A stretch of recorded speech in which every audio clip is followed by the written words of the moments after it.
over the last several weeks.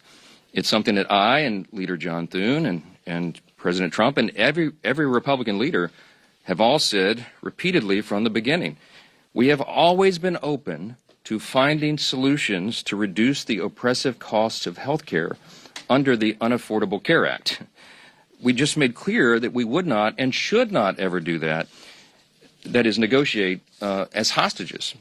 And I've also reminded you here every morning at this press conference throughout the shutdown, Republicans have not just been talking about reducing costs and fraud and abuse in so many areas and in health care.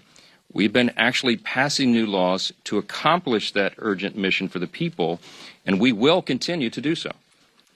So here's where we are by way of schedule, just so you know, you're following. And if you're not at home, if you're waking up to this good news this morning, the Senate's vote late last night of 60 to 40 opens the door now.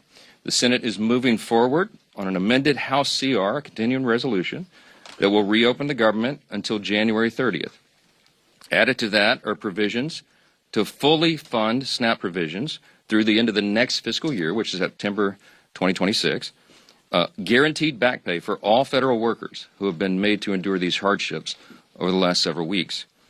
And it also includes passage of 3 appropriations bills, which we're grateful to be moving through the process. That is the Military Construction Veterans Affairs bill, it's the Agriculture bill, and the Legislative Branch bill.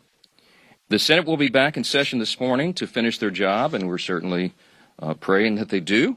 They'll need unanimous consent from all senators to fast-track their final vote. As you know, there are some procedural hurdles that one or more could throw in the way, but we certainly hope that they won't do that because so many people across this country are desperate for the government to reopen.